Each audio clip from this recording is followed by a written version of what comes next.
बोले श्री कार्तिक महासंकथा पुराण की जय, श्री सच्चिदानंद भगवान की जय। 27वां अध्याय।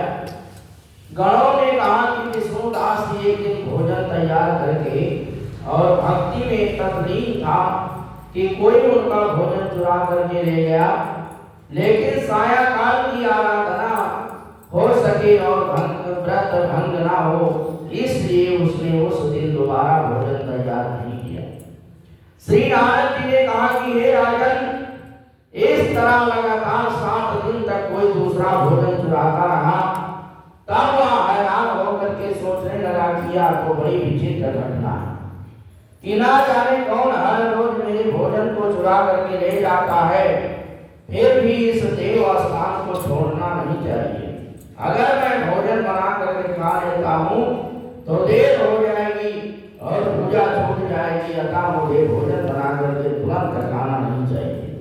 बिना भगवान को भोग लगाए मैं वैष्णव को भोजन नहीं करना चाहिए। अगर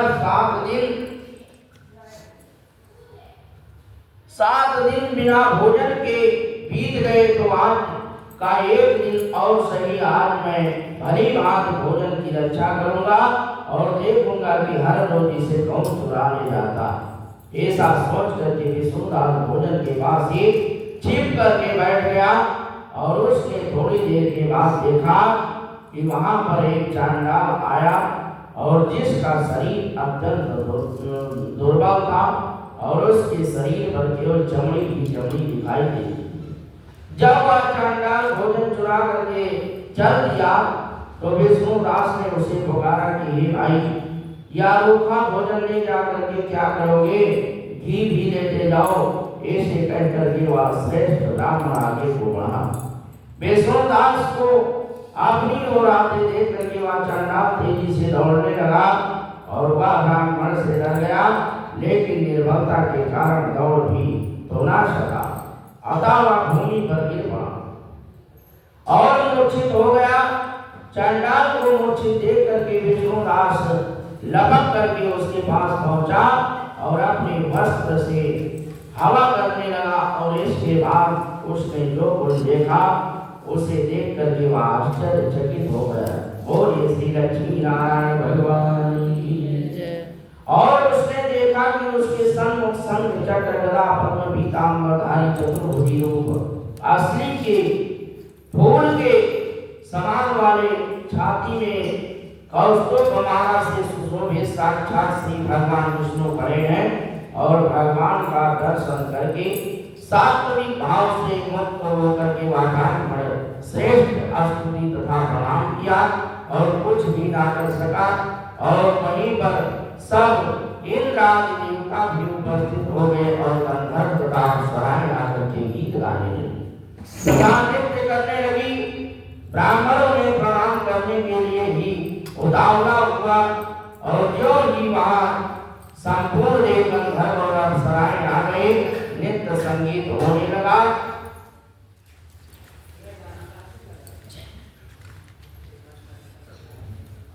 त्यों ही विष्णु भगवान ने आत्मा स्वरूप ब्राह्मण को प्रकट करके और उसका आनंदन किया और दिव्य विमान में बैठा करके उसे वैकुंठ धाम को ले गए। बोलिए श्री लक्ष्मी नारायण भगवान की जय। दिव्य विमान में ब्राह्मण को विष्णु के साथ जाते हुए चोर राजा ने भी देखा और उसने अपने गुरु आचार्य मुग्धल को कहा कि मैंने जो यज्ञ आदि किए हैं वह सब व्यर्थ हुए और जितनी दान दक्षिणा मैंने ब्राह्मणों को दी है वह सफल हुआ। विष्णु भगवान के दर्शन नहीं हुए और विष्णुदास ब्राह्मण के केवल श्रद्धा से भक्ति से ही उसके प्रभाव से विष्णु भगवान ने आकर के उसको दर्शन दिए। इसलिए भक्ति ही सर्वोपरि है और मुझे विष्णु भगवान के दर्शन के लिए राजकाज त्याग करके भक्ति करनी चाहिए।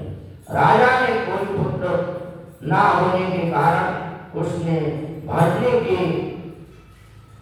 भांजे को राजगद्दी का अधिकारी बना दिया और आप विष्णु भगवान की भक्ति करने लगा और बहुत काल तक भक्ति करने के बाद में भी विष्णु भगवान के दर्शन नहीं हुए।